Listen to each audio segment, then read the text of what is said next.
NFL Combine Day 1. The big men on the defensive line are working out, and they are putting on a show. Plus, the latest with Abdul Carter and how it may have a direct correlation to what can happen for the Cleveland Browns, all on Browns 3D, which starts now.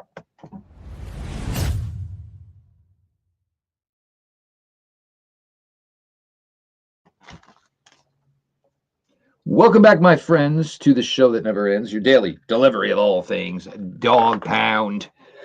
We appreciate everybody for joining us here. You are watching Browns 3D on the OBR, presented to you by State Sharpening Mower Sales and Service. Appreciate them for the sponsorship. I know everybody is knee-deep in NFL Combine right now, and we are obviously all over that as well here at the OBR. Everybody's putting out some fantastic written content. You guys all poured out yesterday to read a lot of content. We are going to give you some video content this evening, tomorrow, Saturday, Sunday, trying to, basically appease the masses. I am your host, Jeff Lloyd. We appreciate all of you. Make sure you are subscribed on YouTube. You are subscribed on Twitch so you can get in on the action.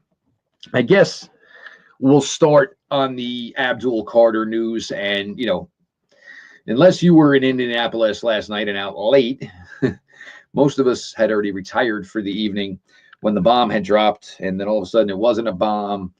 But Abdul Carter, there was something with his foot, obviously some sort of stress fracture, which they thought. The question was he going to be able to have surgery? Who knows? Then this morning, doesn't need the surgery, could be cleared to go at his pro day.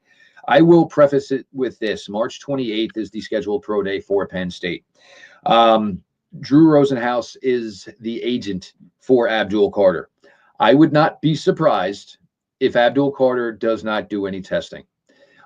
If I was Drew Rosenhaus, that is exactly how I would advise my client if it was Abdul Carter in this situation. I want to do further testing on the foot. I don't want him necessarily to go out there and push himself until we are 100% sure what exactly is going on. You need to keep in mind, this information came out last night about midnight, and then all of a sudden early morning this morning, it had changed to the point where he did not need surgery and he was good to go. If I am representing a world-class athlete who has the capabilities of Abdul Carter, I am not risking him in any way whatsoever. And now let's think about it. Marvin Harrison Jr. did not work out in any way whatsoever last year. So it's not necessarily uncommon. There are a lot of guys, I think this year, I would say the number of guys who are dropping out of the combine this year is probably more. And the number seems to rise as the years go on. And they may say they're going to participate at their pro day, but until we get to their pro days, we have no way of knowing if that is going to happen or not.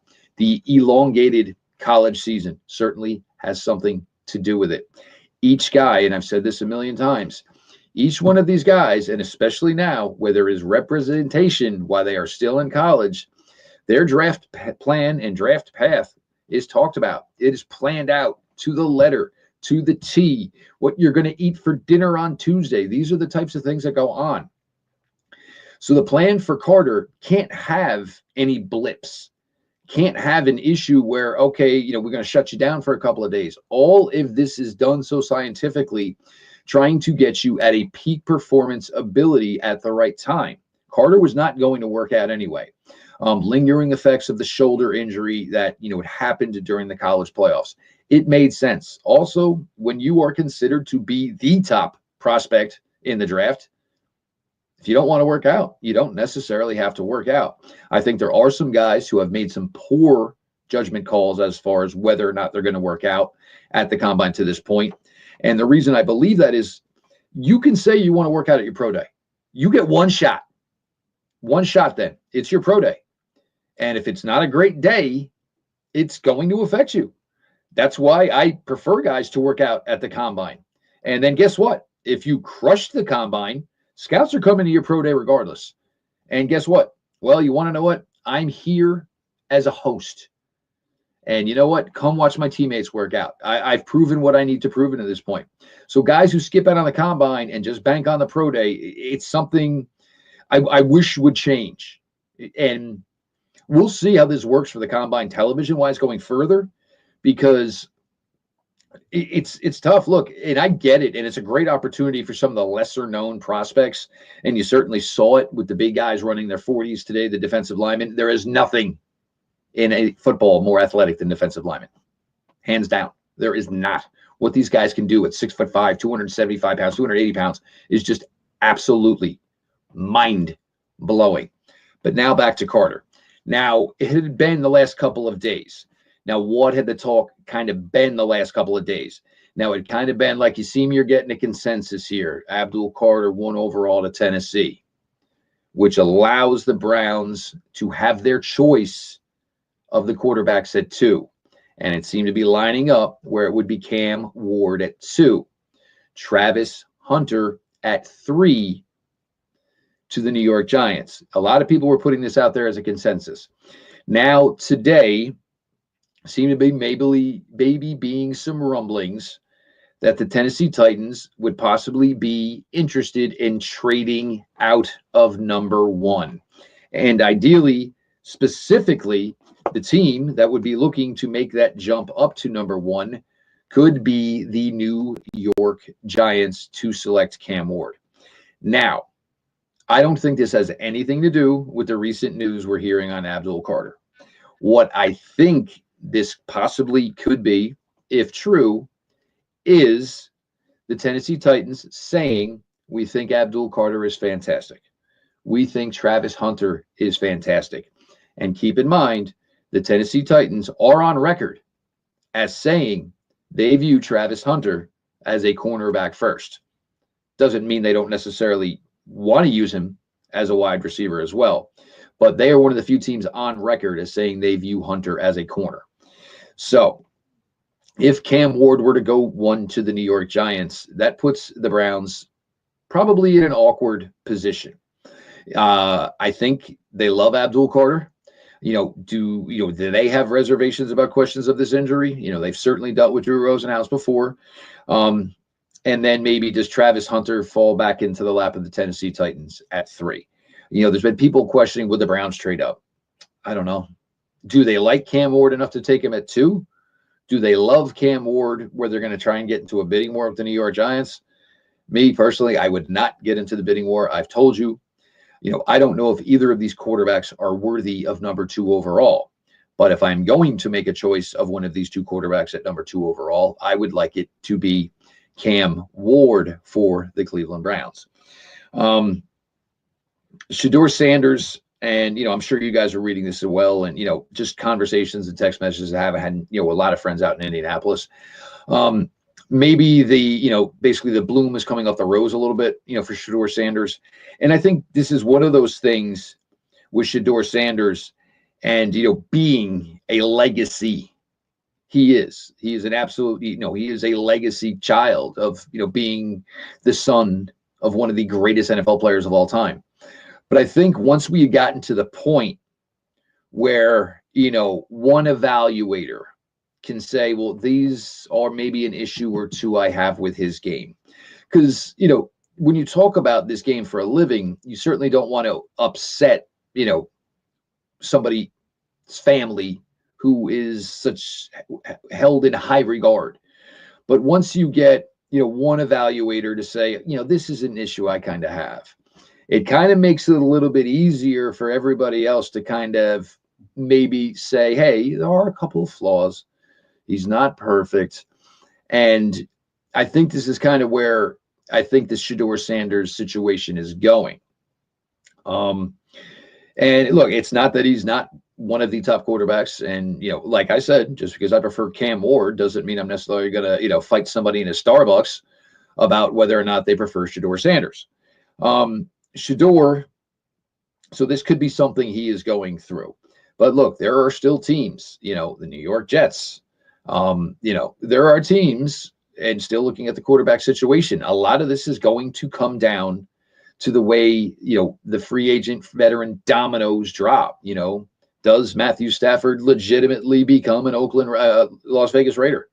Is that real? Because, you just can kind of just bump into Tom Brady by happenstance in the state of Montana, because I guess that's the way it works. The NFL's got to do something about that. Tom Brady can't have it both ways. You either run an NFL team or you are a top analyst for a television channel in the NFL. You cannot do both, even if you're Tom Brady. That's an issue right there. But that's kind of where we're at with some of the news, where we're at right here, right now, as we are at day one of the combine. Defensive linemen who are working out, putting on a show. We're going to continue on here. Your latest Browns 3D. Appreciate everybody for being along for the ride. We've been talking for a couple of weeks now, and really excited to have the great folks at State Sharpening Mower Sales in Service in Broadview Heights joining us and sponsoring us here at the OBR. If you are local to the Cleveland area, they're your one-stop shop for all things lawn equipment. Is there anything worse than missing Browns games because you've got lawn chores to do? State has the best lineup of new Cub Cadet mowers to cut your mowing time down. And they also have genuine parts and expert factory-trained technicians to get your existing mower back into peak shape. Whether you are in the market for the state-of-the-art Ultima Zero Turn or the Top Dog Enduro Series tractor, let State Sharpening and Cub Cadet help you keep your weekend yours. They are veteran-owned. The Kane family are lifetime Clevelanders. They are lifetime Browns fans and huge supporters of us here at the OBR. Again, if you are local to Cleveland, State Sharpening Mower Sales and Service in Broadview Heights is your hometown team for all your lawn equipment needs. All their info is at statesharp.com. That is STATESHARP.com. Jeff Lloyd, your latest Browns 3D continues day one of the combine. We're getting some ridiculous things here, man. We're getting 285, 290 pounders running the 4.8s. Shamar Stewart with a 40-inch vertical jump at 270 pounds. Absolutely mind-blowing.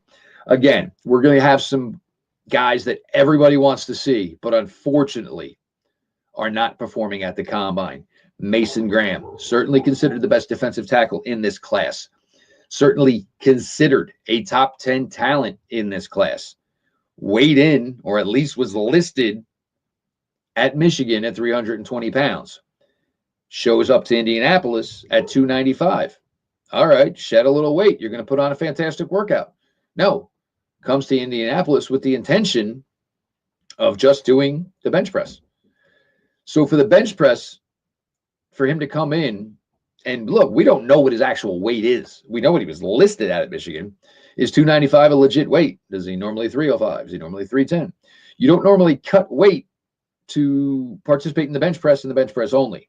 Look, this is not really going to hurt Mason Graham. It's not. Still, by far, one of the most talented players in this class. A top 10 selection. The top interior defensive lineman in this class. But when things like that come up and somebody has shed 25 pounds from listed weight to actual weight, it certainly, draws some eyes. There's no question about it. Ashton Jeanty, the running back out of Boise State, has also opted to not work out at this time. He will do his pro day as well. Again, this is a player, I don't think it's going to matter. If Ashton Jeanty works out at all.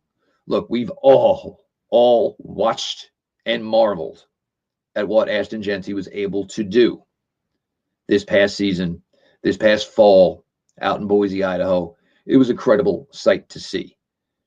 Plays like LaDainian Tomlinson. There's no way around it.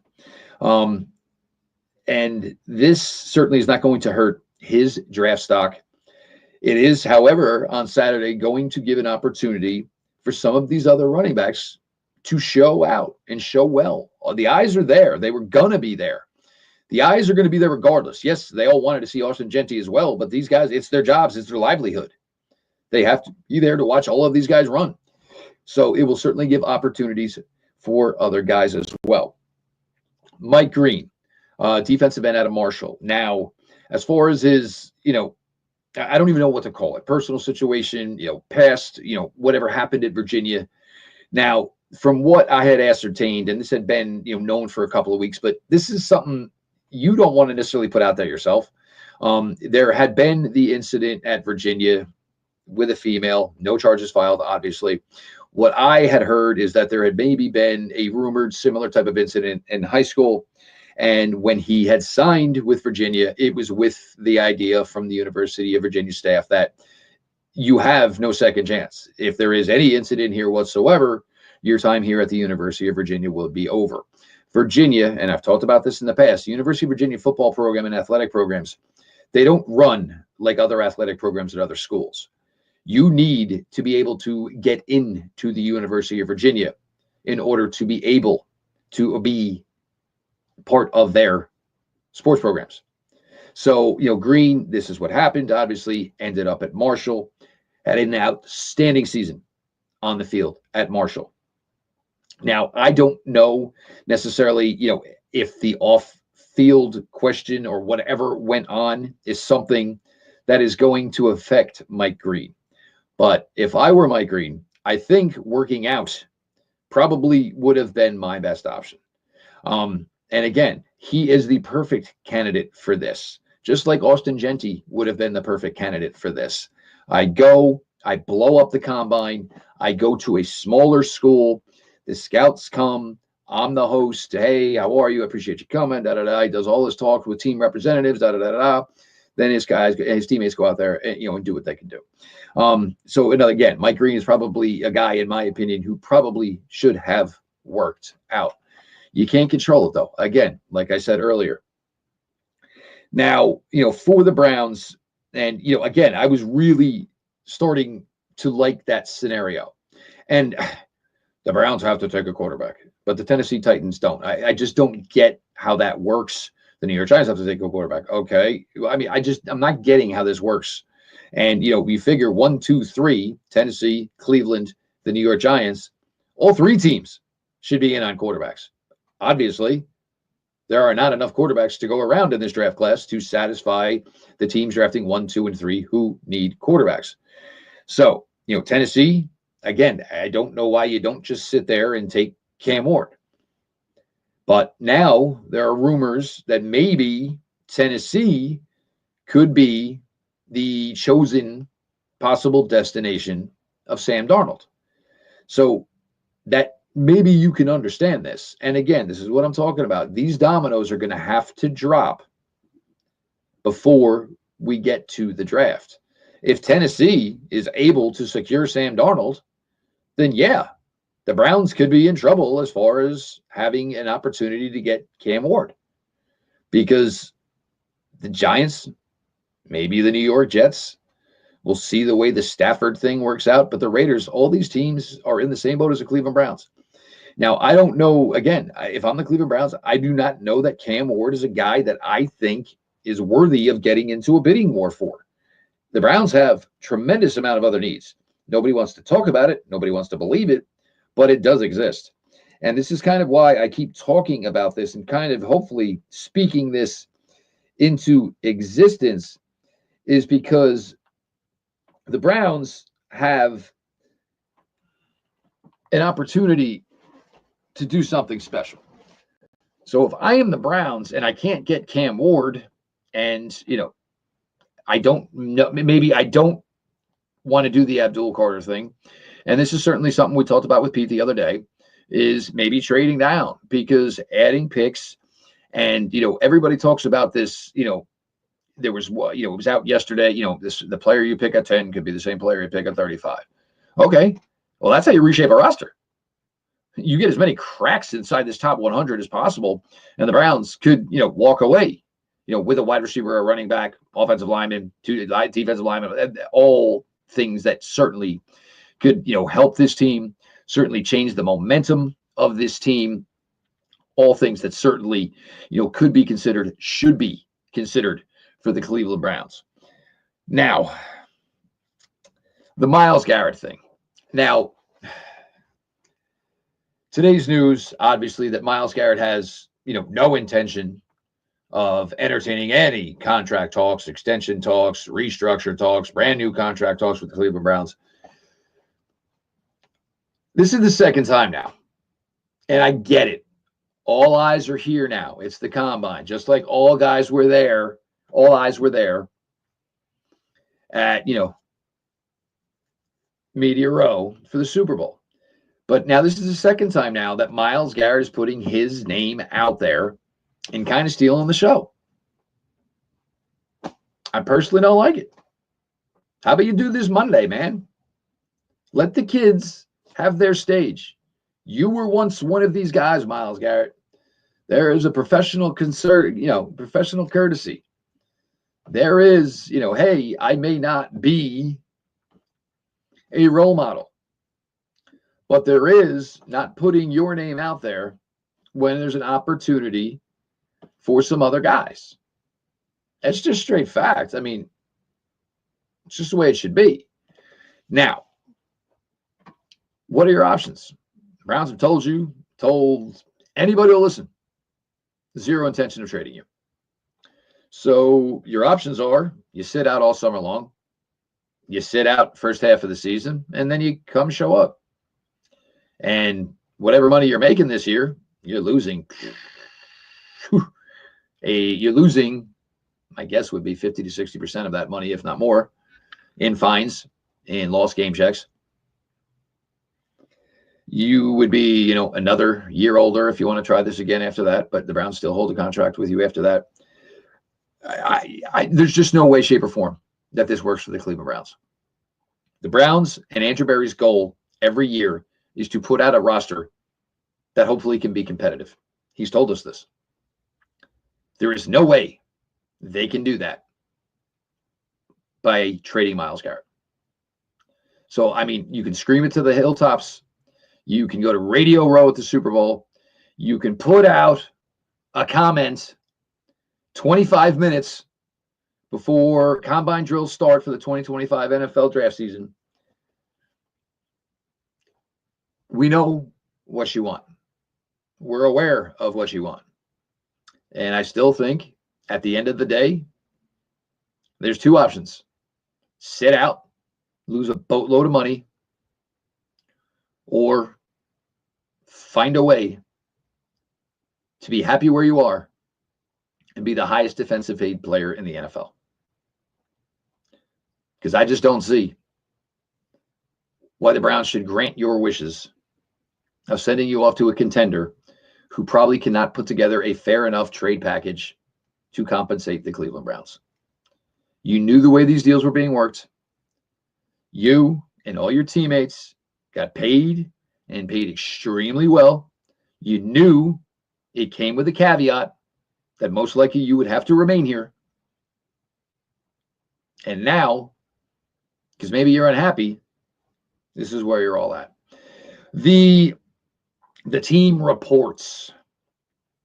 Obviously, not a lot of this looks good for Cleveland. And I get it. I truly do. And I can understand, all of it and why they do not look good. But here is also the issue with that. Two things. Well, let's start with this one. 3-14 does not help. If you are a poor team and this gets thrown at you at the end of the season and you had a bad year, you're aggravated, pissed off. So I understand that the grades would not be that great. But the point of these things, and this is kind of what happened last year, you as a franchise need to listen to your employees. If there are things that are below satisfaction, that needs to be addressed. It needs to be addressed. Make and create a better workplace. The locker room obviously needs some work. Do it. And I will be honest, the fact that Kevin Stefanski got a C, and I believe Jimmy Haslam got a C-, whatever it was, the fact that they got C's, in my mind, was pretty good after a 3-14 season and a lot of dysfunction. That part actually kind of impressed me a little bit to this point, so I'm not going to lie to y'all there. Like I said, we got the big fellas working out today. Tomorrow we will have tight ends. We will also have the defensive backs working out tomorrow. That's going to be an impressive group. Some, of course, unfortunately, the biggest names at the tight ends will not be working out. My guy Arroyo will not be working out. Warren will not be working out. Long season for him. Colston Loveland from Michigan is in a sling. Obviously, issues for him as well. So there's certainly a lot going on. Probably a really nice chance for Fannin from Bowling Green to go out, show out, and really kind of put his name on the map. With the understanding he may not be an ideal tight end in the NFL, but he is a proven receiving weapon that can certainly be helpful to NFL teams. Some people I've mentioned said maybe receiving wise, you're kind of getting a little Brock Bowers type. So certainly, a big opportunity for Fannin, tomorrow to work out, obviously in front of scouts, pro personnel, and everybody viewing from home. It's certainly, a busy few days here. NFL Combine is like nothing else. I absolutely love everything about it. Again, not having or maybe having more guys opt out hurts. It hurts the overall viewer product. But look, first and foremost, the things that are important at the Combine aren't necessarily important to the viewership audience. It is the players meeting with teams. It is also players getting their medicals done. You've seen a couple of players got diagnosed with something they didn't even know they had, which had them opt out of working out here, Indianapolis, for this year's Combine. So, you just kind of take it with what it is. We know Shedeur Sanders isn't going to work out. I don't think we have a true word yet whether or not Cam Ward is going to work out here at the Combine. So, unfortunately for the viewership, it's not geared towards us, and it sucks. But, it's still part of it. And the other thing is it's something football related, and we don't get it again until the draft. So you sit and wait, and you see the way this all works out. So again, Abdul Carter's injury seemed like a scare. Then it's not a scare. The latest is Tennessee could probably be most likely happy with either Carter or Hunter. Could put them in a position where if they trade for so they acquire Sam Darnold, they could move out of one. Certainly a possibility. We're going to hear a million things here right now. The Browns, it seems, would be extremely happy to have the opportunity to draft Cam Ward number 2 overall. We'll see if they get that opportunity because, look, after everything they went through with the Deshaun Watson situation, with the way last season went, and oh my God, what do the Browns do at quarterback from here? And then for it to all of a sudden come out and end up where they, at number 2, could draft what, in their opinion, is the top quarterback in the class. You could not get more lucky than that. You could not get more fortunate than that if you were the Cleveland Browns. Again, we will see if this does indeed happen for them like that. We will see if it works out for them like that. But there's a lot going on. We're only in day 1 of the Combine. Measurements for tight ends and defensive backs going on. The big fellas have been putting on a show today. Something the Browns could also certainly have their eyes on as far as pass rushers. This class is deep. It is ridiculous. A trade down scenario could give them a great opportunity at a pass rusher. 33 would be a great opportunity to add a pass rusher. There's a lot going on. And, if you're the Browns with all this cap money, and again, we have no idea, how much they're going to use of it. The reports are that maybe they're not going to go all basically balls to the wall in free agency and spend like drunken sailors. They do have the 12 draft picks. I mean, if you were the Browns front office right now, things got to be coming at you a million miles an hour. Literally miles. Garrett, like miles at you, a million miles an hour. You got quarterbacks to worry about. You got a room to build. You got your star player who continues to tell you he's not going to leave, and you can continue to, he wants to leave, and you continue to tell him we have no intention of letting you leave. All while trying to scout 300 and some odd players at the Combine. It's a lot going on. It is certainly, probably for an NFL general manager, the craziest time of the year between now and the beginning of March 10th, when legal tampering begins the tampering has already begun, just in case you were curious about that. So there is a lot going on. We're going to try to continue and cover it for you here on the OBR, whether it is through the written content, whether it is through the nightly streaming with Browns 3D at 6 o'clock. Following me tonight, you'll have Brad Ward and Casey Kinnaman, All Eyes on Cleveland. We'll be back tomorrow. We'll be back Saturday. We'll be back Sunday. A lot of things going on right now. We appreciate you all for following along on the OBR. Make sure you are subscribed to the YouTube channel. Make sure you're subscribed on Twitch. Continue to read all the written content over at the site. Browns 3D on the OBR has been brought to you by State Sharpening Mower Sales and Service. This has been your daily delivery of all things dog pound. Browns 3D, and we'll talk to you all tomorrow.